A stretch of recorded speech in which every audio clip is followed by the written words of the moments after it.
जंगल में कुछ रंगीन चीते पिछले 20 वर्षों से अपने महाराज सिम्बा शेर की मूर्ति की देखभाल कर रहे थे। भाइयों, 2 दिन बाद अमावस्या की रात है। उस दिन हमारे महाराज सिम्बा शेर की शक्तियां उन्हें वापस मिल जाएंगी और वह अपने असली रूप में आ जाएंगे। हाँ भाई, अब हमें हमारे महाराज की मूर्ति का खास ख्याल रखना होगा, क्योंकि वह बंटी बाघ जिसकी वजह से आज हमारे महाराज की यह हालत हुई, वह फिर से हमारे महाराज सिम्बा शेर की शक्तियां हासिल करने की कोशिश करेगा। आखिर 20 वर्ष पहले बंटी बाघ ने ऐसा क्या किया था जिस वजह से सिम्बा शेर पत्थर का बन गया? चलिए शुरू से देखते हैं। दरअसल 20 वर्ष पहले सुंदरवन जंगल में सफेद शेर सिम्बा का राज था। सिम्बा शेर की एक रंगीन चीतों की सेना थी। वे सभी रंगीन चीते सिम्बा शेर के वफादार सैनिक थे। वे सभी रंगीन चीते अपने महाराज सिम्बा शेर के साथ मिलकर जंगल की सभी सीमाओं की रक्षा करते थे।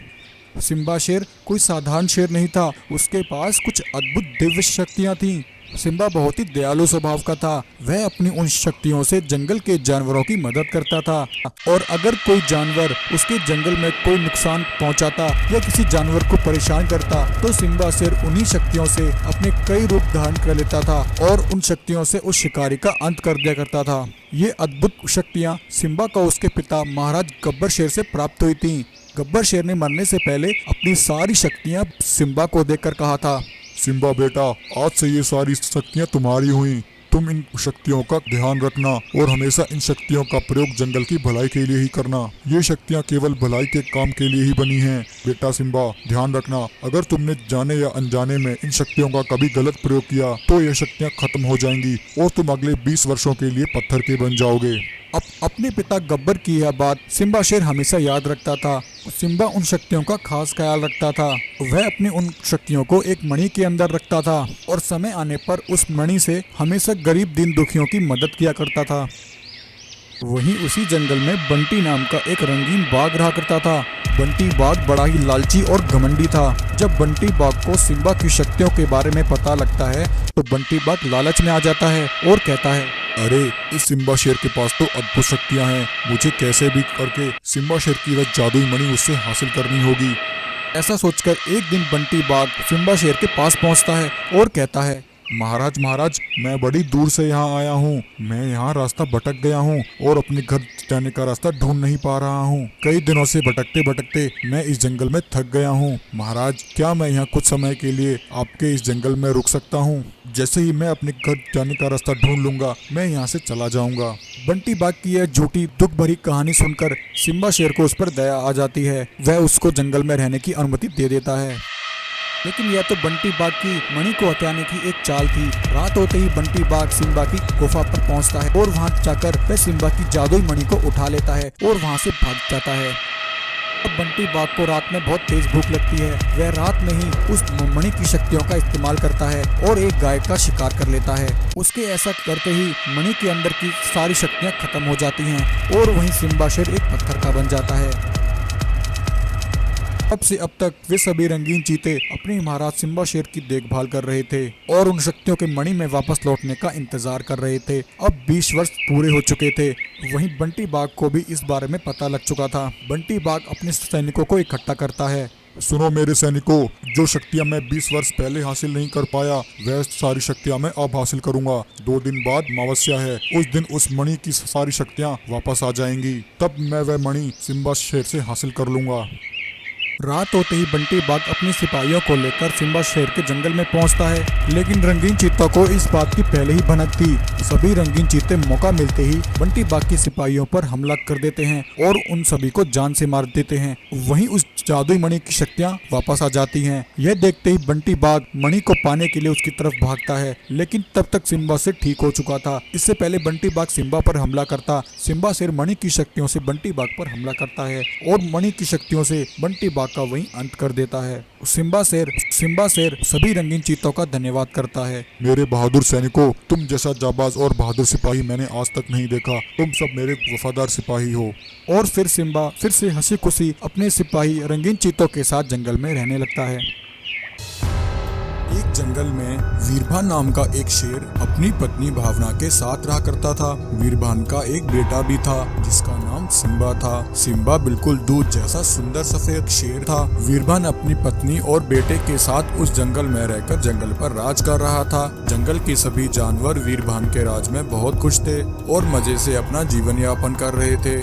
एक दिन उस जंगल में अचानक से एक शैतानी शक्तियों वाला बाघ मानव आ जाता है। वह बाघ मानव दिखने में बड़ा ही खतरनाक था। जंगल के जानवरों को देखकर बाघ मानव कहता है, अरे वाह, यह जंगल तो किसी स्वर्ग से कम नहीं है। यहाँ तो कितने हट्टे कट्टे मोटे जानवर हैं। अब मैं यहाँ से कहीं नहीं जाऊँगा। मैं यहाँ रहकर इस जंगल का राजा बनकर यहाँ राज करूँगा। इतना कहकर वह बाघ मानव एक प्लान बनाता है और प्लान के हिसाब से वह एक बाघ का रूप ले लेता है और जंगल के जानवरों के पास जाकर कहता है, अरे सुनो भाइयों, मैं पास वाले जंगल से आया हूँ। मुझे तुम्हारे महाराज से मिलना है। क्या तुम मुझे बता सकते हो तुम्हारे महाराज कहाँ मिलेंगे? बाघ की बात सुनकर भालू कहता है, हाँ बाघ, आओ हम तुम्हें महाराज के पास ले चलते हैं। तब सभी जानवर उस बाघ को लेकर वीरभान शेर के पास आ जाते हैं। बाघ को देखकर वीरभान कहता है, अरे बाघ, तुम कौन हो और यहाँ किस लिए आए हो? महाराज, मैं बहुत गरीब और दुखियारा हूँ। मैं पास वाले जंगल में रहता हूँ। मेरा इस संसार में कोई नहीं है महाराज। मैं उस जंगल में अकेला ही हूँ महाराज। वहाँ मेरा मन नहीं लगता, इसलिए मैं चाहता हूँ कि आप मुझे अपने जंगल में रहने की अनुमति दें। मैं यहाँ आपके जंगल के जानवरों के साथ रहना चाहता हूँ महाराज। बाघ की बात सुनकर वीरभान को उस पर दया आ जाती है। ठीक है बाघ, मेरे जंगल में तुम्हारा स्वागत है। तुम जितने दिन चाहो उतने दिन यहाँ रह सकते हो। तब उस दिन से बाघ जंगल में वीरभान के साथ ही रहने लगता है। परंतु रात होते ही वह बाघ अपने असली रूप में आ जाता है और रात के अंधेरे में एक गाय को अपना शिकार बना लेता है। सुबह जब जानवरों को गाय की लाश दिखाई देती है तो सभी जानवर यह देखकर बहुत हैरान हो जाते हैं। सभी जानवर जाकर वीरभान को यह बात बताते हैं। बड़े ही आश्चर्य की बात है, रातों रात अचानक उस गाय को कौन मार सकता है? अगले दिन फिर वह बाघ रात को बाघ मानव का रूप ले लेता है और फिर से 2 जानवरों का शिकार कर लेता है और उन्हें जान से मार देता है। जब वीरभान यह सब देखता है तो वह बहुत हैरान हो जाता है और अपनी पत्नी से कहता है, भावना, मुझे लगता है कि हमारे जंगल में कोई शिकारी घुस आया है। वह रात के अंधेरे का फायदा उठाकर हमारे जंगल के जानवरों को मार रहा है। मुझे इसका पता लगाना होगा। अगली रात जब बाघ मानव का रूप लेकर शिकार करता है तो उसे ऐसा करते हुए वीरभान देख लेता है। यह देखकर वीरभान हैरान हो जाता है और बाघ मानव के पास आता है। अरे गद्दार बाघ, तो यह सब तू कर रहा है। मैंने तुझे मासूम समझकर तुझे यहाँ रहने की शरण दी, परंतु तूने मेरे ही साथ गद्दारी की। मैं तुझे नहीं छोड़ूंगा। यह कहकर वीरभान उस बाघ मानव को मारने के लिए उसकी तरफ आता है, परंतु तभी वह बाघ मानव वीरभान पर एक जोर से हमला करता है। बाघ मानव के हमले से वीरभान जमीन पर गिर जाता है और वहीं मर जाता है। उस रात वीरभान का बेटा सिम्बा यह सब देख लेता है। सुबह जब सभी जानवरों को यह पता लगता है कि वीरभान को किसी ने मार दिया है तो सभी जानवर बहुत दुखी हो जाते हैं। महारानी जी, मुझे तो लगता है यह काम उस शिकारी का ही है। उस शिकारी ने ही हमारे महाराज को बेरहमी से मार डाला है। तभी इतने में वह बाघ भी वहाँ आता है और कहता है, सिम्बा बेटा, यह तो बहुत ही बुरा हुआ। आखिर हमारे महाराज के साथ ऐसा कौन कर सकता है? जिसने भी यह किया है मैं उसे नहीं छोड़ूंगा। लेकिन सिम्बा को तो सब पता था कि वह धोखेबाज बाघ असल में एक बाघ मानव है और उसी ने यह सब किया है। परंतु सब कुछ जानते हुए भी सिम्बा उस बाघ मानव का सामना नहीं कर सकता था क्योंकि वह बाघ मानव बहुत अधिक शक्तिशाली था। एक दिन सिम्बा एक पुजारी के पास आता है और उस पुजारी को सारी बात बताता है। तब वह पुजारी सिम्बा को एक मंत्र बताता है। तब सिम्बा सभी जानवरों को इकट्ठा करता है और उस बाघ को भी वहाँ बुलाता है और कहता है, भाइयों, पिताजी और हमारे जंगल के जानवरों को मारने वाला शिकारी एक ही है और वह कोई और नहीं, हमारे बीच खड़ा यह दुष्ट बाघ ही है। असल में यह बाघ एक बाघ मानव है। इसी ने रात के अंधेरे में जंगल के जानवरों को मारा है। जब पिताजी ने इसे रंगे हाथों पकड़ा तो इसने हमारे महाराज को भी मार डाला। अरे हत्यारे बाघ, तेरा खेल खत्म हुआ। अब तुझे मेरे हाथों से कोई नहीं बचा सकता। सिम्बा की यह बात सुनकर वह बाघ मानव अपने असली रूप में आ जाता है और सिम्बा पर हमला करता है। यह देखकर सिम्बा पुजारी के दिए हुए मंत्र का उच्चारण करता है। मंत्र का उच्चारण करते ही सिम्बा के अंदर दिव्य शक्तियां प्रकट हो जाती हैं और फिर सिम्बा एक ही वार में उस बाघ मानव पर हमला करके उसकी जीवन लीला वही समाप्त कर देता है। इस तरह सिम्बा उस बाघ मानव से अपने पिता की मौत का बदला ले लेता है और फिर उस जंगल का राजा बनकर जंगल को संभालता है। दूर किसी छोटे से जंगल में बंटी और सीमा नाम के एक गरीब सफेद शेर और शेरनी रहा करते थे। वह दोनों भाई बहन थे। उन दोनों के माता पिता नहीं थे। वे दोनों बचपन में ही अनाथ हो गए थे। बंटी और सीमा बड़ी मुश्किल से अपना गुजारा करते थे। एक दिन बंटी शेर जंगल से लकड़ियां काटकर अपने घर आता है। उसकी बहन सीमा शेरनी उससे कहती है, भैया, मांस उबालने के लिए पानी बिल्कुल खत्म हो गया है। मैं नदी से पानी लेने जा रही हूँ। तब तक आप लकड़ियाँ इकट्ठी कर लीजिए ताकि मांस को उबाला जा सके। बंटी शेर कहता है, ठीक है बहन, लेकिन ध्यान से जाना और जल्दी वापस लौट आना। ठीक है भैया, मैं जल्दी वापस आ जाऊंगी। ऐसा कहकर सीमा शेरनी पानी लेने के लिए नदी की तरफ निकलती है। थोड़ा चलकर सीमा नदी किनारे आ जाती है। सीमा जैसे ही नदी से पानी भरने लगती है तभी नदी में से एक 3 सर वाला शैतानी कालिया शेर निकलता है। वह शैतान कालिया शेर अपनी शक्तियों से सीमा को कैद कर लेता है और उसे पानी के अंदर ले जाने लगता है। उस 3 मुंह वाले शैतान कालिया शेर को देखकर सीमा शेरनी बहुत ज्यादा डर जाती है और चिल्लाने लगती है, बचाओ बचाओ, यह दुष्ट शेर मुझे नदी में घसीट रहा है। कोई तो मुझे बचाओ। लेकिन वहाँ कोई नहीं आता। दूर दूर तक सीमा की आवाज़ को सुनने वाला वहाँ कोई नहीं था। वह 3 सर वाला कालिया शेर सीमा को नदी की गहराई में ले जाता है। उधर शाम हो जाती है। अपनी बहन सीमा के इतनी देर तक ना लौटने पर बंटी शेर परेशान हो जाता है। अरे यह क्या, शाम हो गई है, सीमा बहन पानी लेकर अभी तक वापस नहीं आई। लगता है कुछ गड़बड़ है, मैं नदी पर जाकर देखता हूँ। तब बंटी शेर नदी की तरफ निकलता है। वह नदी पर आकर सीमा को हर तरफ देखता है। सीमा की पानी की बाल्टी वहीं पड़ी होती है, लेकिन बंटी को सीमा कहीं नजर नहीं आती। बंटी शेर अचानक नदी में कूदकर अपनी बहन को वहां तलाश करने लगता है, परंतु थोड़े ही समय में उसका पानी में दम घुटने लगता है। बंटी शेर पानी से बाहर आ जाता है। वह बहुत दुखी हो जाता है और रोने लगता है। तभी पेड़ पर बैठा एक बाज सफेद शेर को देख रहा होता है। वह बाज बंटी शेर से कहता है, बंटी शेर, तुम्हारी बहन को एक 3 सर वाला शैतानी कालिया शेर उठा कर ले गया है। इस नदी की गहराई में उस शैतानी कालिया शेर की गुफा है। वह तुम्हारी बहन को वहीं लेकर गया है। वह शैतानी कालिया शेर बहुत खतरनाक है। मुझ पर तो शराप लगा हुआ है। मैं पानी के अंदर नहीं जा सकता, इसलिए मैं तुम्हारी बहन को नहीं बचा सका। लेकिन बंटी शेर, तुम्हें अपनी बहन को जल्द बचाना होगा, वरना वह शैतान शेर तुम्हारी बहन को मारकर खा जाएगा। बंटी शेर कहता है, लेकिन बाज भाई, मैं अपनी बहन को कैसे बचा सकता हूँ? पानी के अंदर जाते ही मेरा दम घुटने लगता है। मैं इस नदी के नीचे जाकर अपनी बहन को कैसे बचाऊं? तभी वह बाज अपनी शक्ति से बंटी शेर के सर पर एक जादुई बुलबुला बना देता है। ये लो बंटी शेर, ये एक जादुई बुलबुला है। इससे तुम नदी के अंदर सांस ले सकोगे। अब जाओ और जाकर अपनी बहन को उस शैतानी शेर से बचा लो। यह सुनकर बंटी शेर नदी में छलांग लगा देता है और जादुई बुलबुले के साथ पानी में तैरता हुआ नदी की गहराई में आ जाता है। रास्ते में बंटी शेर देखता है कि जंगल के कुछ जानवरों को वहाँ किसी ने पिंजरे में कैद कर रखा होता है। बंटी शेर कहता है, अरे भाइयों, तुम सबकी ऐसी हालत किसने की? तुम्हें यहाँ किसने कैद किया?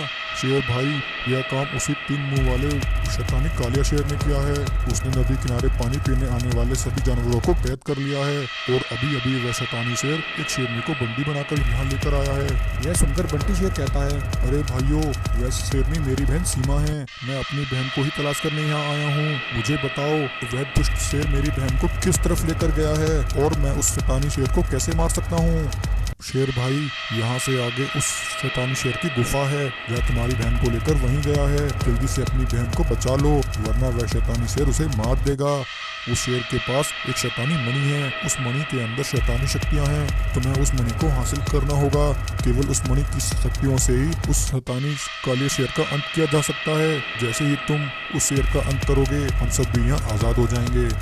फिर क्या था, बंटी बिना टाइम गवाए शैतानी कालिया शेर की गुफा पर पहुंचता है। तब बंटी देखता है कि उस शैतानी कालिया शेर ने उसकी बहन को वहां बंदी बना रखा होता है। शैतानी शेर कहता है, अरे शेरनी, तेरे अंदर से तो बहुत अच्छी खुशबू आ रही है। तेरा मांस तो बहुत लजीज है, लेकिन अभी मेरा पेट भरा हुआ है। मैं तुझे बाद में आराम से खाऊंगा। ऐसा कहकर वह 3 सर वाला शेर वहाँ आराम करने लगता है। तभी बंटी शेर को वह शैतानी मणि दिखाई देती है। बंटी शेर चुपके से जाकर उस मणि को उठा लेता है, लेकिन तभी उस शैतानी शेर की आँख खुल जाती है। कालिया शेर अपनी मणि को बंटी शेर के पास देखकर बहुत गुस्से में आ जाता है और उसे मारने के लिए उसकी तरफ भागता है, लेकिन तब तक बंटी शेर मणि की शक्तियों से कालिया शेर को एक मणि के अंदर कैद कर देता है और उस शैतानी शेर को नदी में ही दफन कर देता है। उसके ऐसा करते ही उसकी बहन सीमा शेरनी और जंगल के सभी जानवर आज़ाद हो जाते हैं। यह देखकर सभी जानवर बहुत खुश हो जाते हैं और सभी मिलकर बंटी शेर का धन्यवाद करते हैं। एक बार कुछ खूनी बाघ मानव सफेद शेर के जंगल पर कब्जा करने के लिए जंगल के जानवर पर बार बार हमला कर रहे थे। बाघ मानवों के हमले से जंगल के सभी जानवर बहुत परेशान थे और बड़ी मुश्किल से उन शैतानी बाघ मानवों से अपनी जान बचाया करते थे। सफेद शेरनी, जो कि उस जंगल की रानी थी और गर्भवती थी, उसके पति की मृत्यु के बाद शेरनी अपने पूरे जंगल को संभाल रही थी। जंगल के कुछ जानवर शेरनी के पास आते हैं। तभी एक गाय शेरनी से कहती है, शेरनी बहन, जंगल में बाघ मानवों का आतंक बहुत बढ़ गया है। तुम्हें यह जंगल छोड़कर जाना होगा। अगर तुम्हारा बच्चा इन बाघ मानवों के हाथ लग गया तो ये बाघ मानव बहुत शक्तिशाली हो जाएंगे और पूरे जंगल पर कब्जा कर लेंगे और हम सबको अपना गुलाम बना लेंगे। हम यह नहीं चाहते, इसलिए आप यहाँ से पास वाले जंगल में चली जाओ। सुना है वह जंगल बिल्कुल सुरक्षित है। जानवरों की बात सुनकर गर्भवती शेरनी बिना टाइम गवाए पास वाले जंगल में आ जाती है और वहां आकर अपना जीवन यापन करने लगती है। वहां उस जंगल में कुछ अच्छे जानवर भी रहा करते थे, जो हर रोज शेरनी के लिए भोजन लेकर आते थे और शेरनी से बातें किया करते थे। उधर वे शैतानी बाघ मानव शेरनी के जंगल पर कब्जा कर लेते हैं और कहते हैं, अरे भाइयों, वह शेरनी यहाँ से कहाँ चली गई? हमें तो उसका बच्चा चाहिए था। उसके बच्चे के अंदर अद्भुत चमत्कारी शक्तियाँ हैं। अब हमारी शक्तियाँ कैसे बढ़ेंगी? तभी दूसरा बाघ मानव कहता है, भाई, मुझे लगता है वह शेरनी जंगल छोड़कर भाग गई है, लेकिन हमें परेशान होने की जरूरत नहीं। अब इस जंगल पर हमारा कब्जा है। हम जानवरों को बंदी बना लेते हैं और उनसे शेरनी का पता पूछते हैं। ऐसा कहकर बाघ मानव जंगल के कुछ जानवरों को बंदी बना लेते हैं और उनसे सफेद शेरनी का पता पूछते हैं। मूर्ख जानवरों, जल्दी बताओ, वह शेरनी कहाँ चली गई? तुम लोगों ने उसे कहाँ छुपा रखा है? जंगल के जानवर बाघ मानवों को कुछ नहीं बताते। तभी एक बाघ मानव अपनी शक्ति से एक भालू की याददाश्त चुरा लेता है और देखता है कि गर्भवती शेरनी दूसरे जंगल में भाग गई है और वहाँ अपना जीवन यापन कर रही है। चलो भाइयों, वह शेरनी दूसरे जंगल में है। बाघ मानव दूसरे जंगल में आ जाते हैं और सफेद शेरनी को ढूंढने लगते हैं। कुछ समय बाद बाघ मानव शेरनी को ढूंढ लेते हैं। वे देखते हैं कि शेरनी जानवरों से बातें कर रही थी। बाघ मानव कहता है, भाइयों, अभी हमारा इस शेरनी पर हमला करना ठीक नहीं है। जंगल के कुछ जानवर शेरनी की सुरक्षा कर रहे हैं। हमें इस शेरनी को इन जानवरों से अलग करना होगा। तभी सभी बाघ मानव शेर का रूप धारण कर लेते हैं और शेरनी के पास जाकर कहते हैं, शेरनी बहन, हमारी मदद करो, हम बड़ी मुसीबत में हैं। तुम हमारे साथ इसी समय चलो। उन शेरों की बात सुनकर सफेद शेरनी उनके पीछे पीछे चल पड़ती है।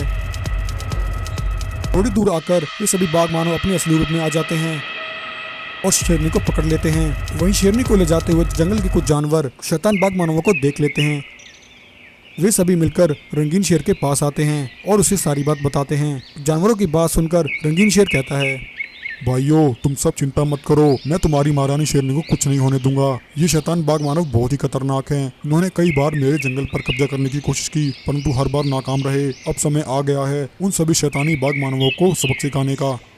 ऐसा कहकर रंगीन शेर बाघ मानवों की तरफ निकलता है, लेकिन जब तक रंगीन शेर बाघ मानवों तक पहुंचता, वे सभी बाघ मानव शेरनी के बच्चे को उसके गर्भ से निकाल लेते हैं। जब रंगीन शेर वहां पहुंचता है तो उसे सफेद शेरनी अधमरी अवस्था में मिलती है। शेरनी कहती है, रंगीन शेर, मेरे बच्चों को उन शैतानों से बचाओ, वरना विनाश हो जाएगा। शेरनी बहन, तुम चिंता मत करो। ऐसा कहकर रंगीन शेर अपनी शक्तियों से शेरनी के जख्मों को ठीक कर देता है। शेरनी को ठीक करने के बाद रंगीन शेर बाघ मानवों के पास पहुंचता है। रंगीन शेर देखता है कि वे सभी बाघ मानव जबरदस्ती शेरनी के बच्चे से उसकी शक्तियां छीन रहे थे। तभी रंगीन शेर अपनी शक्ति से बाघ मानव पर हमला करके उनकी इस कोशिश को नाकाम कर देता है। यह देखकर बाघ मानव बहुत गुस्से में आ जाते हैं और सभी मिलकर रंगीन शेर को मारने के लिए आते हैं। फिर क्या था, रंगीन शेर अपनी शक्तियों से उन सभी बाघ मानवों पर जोरदार हमला करता है और उन सभी शैतानी बाघ मानवों को पत्थर का बना देता है। रंगीन शेर उस बच्चे को लेकर उसकी माँ शेरनी को दे देता है। शेरनी अपने बच्चे को पाकर बहुत खुश होती है और रंगीन शेर का धन्यवाद करती है। यह कहानी है एक जंगल में रहने वाले 3 रंगीन शेरों की। वह तीनों रंगीन शेर आपस में बहुत अच्छे मित्र थे और तीनों मिलकर कई वर्षों से उस जंगल पर राज कर रहे थे। वह तीनों रंगीन शेर बहुत बहादुर और ताकतवर थे। तीनों मिलकर हमेशा अपने जंगल के जानवरों की रक्षा करते थे। उन तीनों रंगीन शेरों के रहते किसी भी घुसपैठिए की बिल्कुल हिम्मत नहीं थी कि वह उनके जंगल में कदम भी रख सके। उनका जंगल आसपास के सभी जंगलों में सबसे खुशहाल जंगल था। किसी जानवर को कोई परेशानी नहीं थी। सभी जानवर बड़े प्यार से मजे से उस जंगल में अपना जीवन यापन कर रहे थे। शेर महाराज, हम सब बहुत खुशनसीब हैं कि आप तीनों शेर हमारे जंगल के महाराज हैं। आप तीनों ने हमेशा हम जानवरों को अपनी औलाद की तरह समझा है और अपनी प्रजा से बहुत प्यार किया है। महाराज, जंगल के सभी जानवर आपसे बहुत खुश हैं। इसलिए महाराज, हम सब ने मिलकर अपने जंगल में एक छोटी सी पार्टी रखी है जिसमें हम सब एक साथ मिलकर आपके साथ भोजन करेंगे।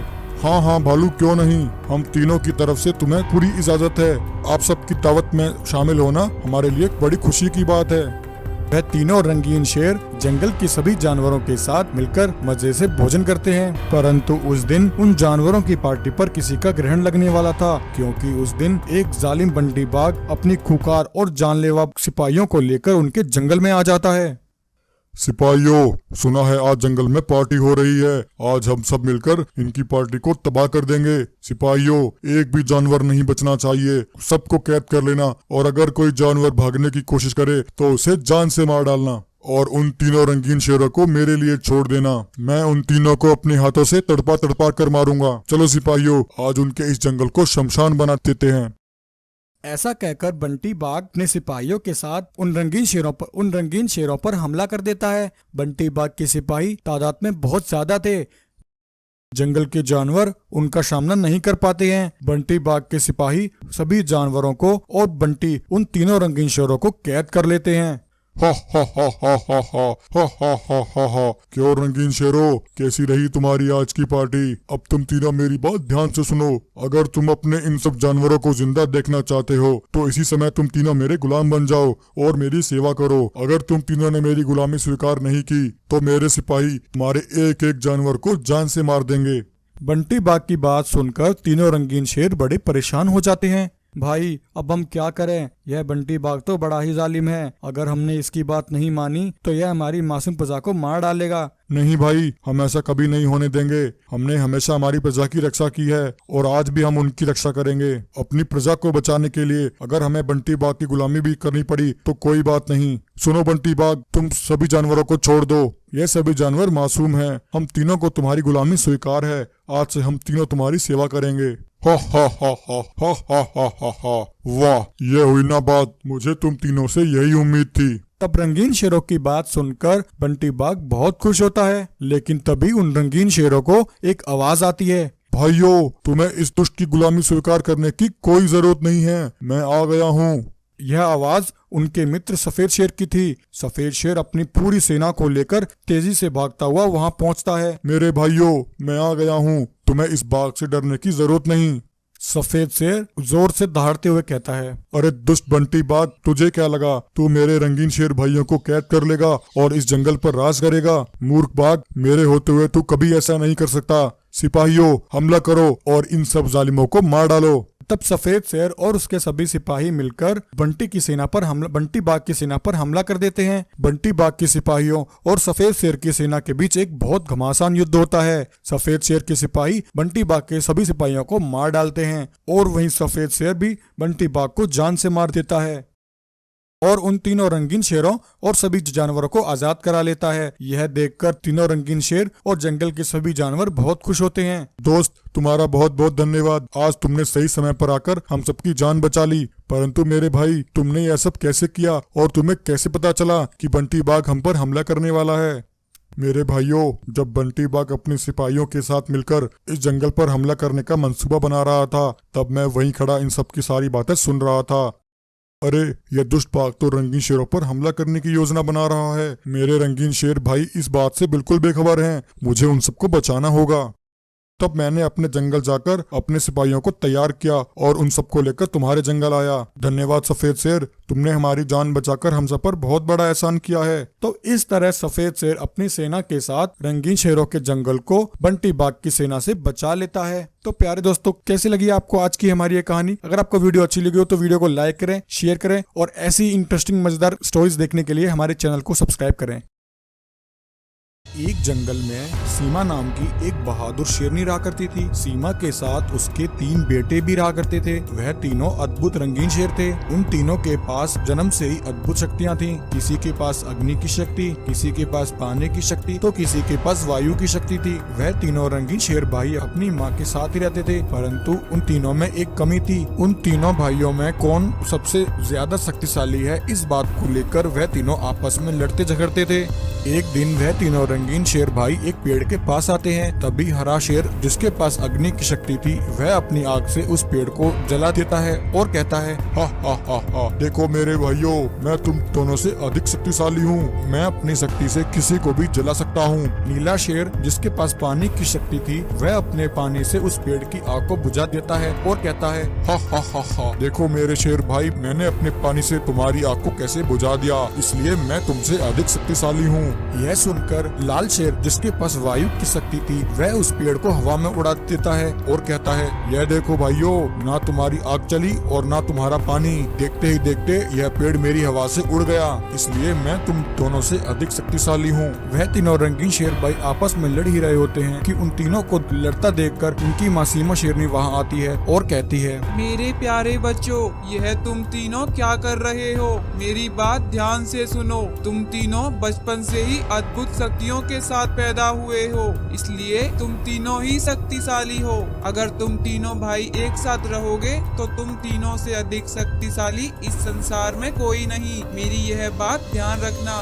वहीं एक दिन जंगल में दूसरी दुनिया से एक शैतानी बाघ आ जाता है। वहाँ आकर वह शैतान बाघ जंगल के जानवरों पर हमला कर देता है और सभी को एक एक करके मारने लगता है।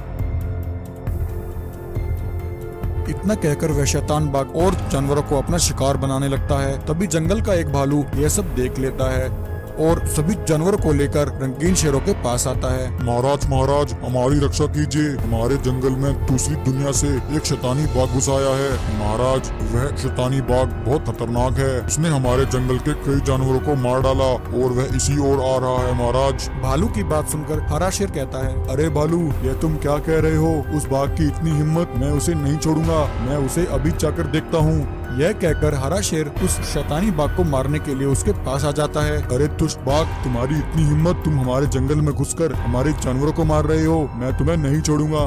यह कहकर हरा शेर शैतानी बाघ पर हमला करने जाता है। तभी शैतानी बाघ अपनी शक्तियों से हरे शेर पर हमला करता है और उसे वहाँ से मारकर भगा देता है।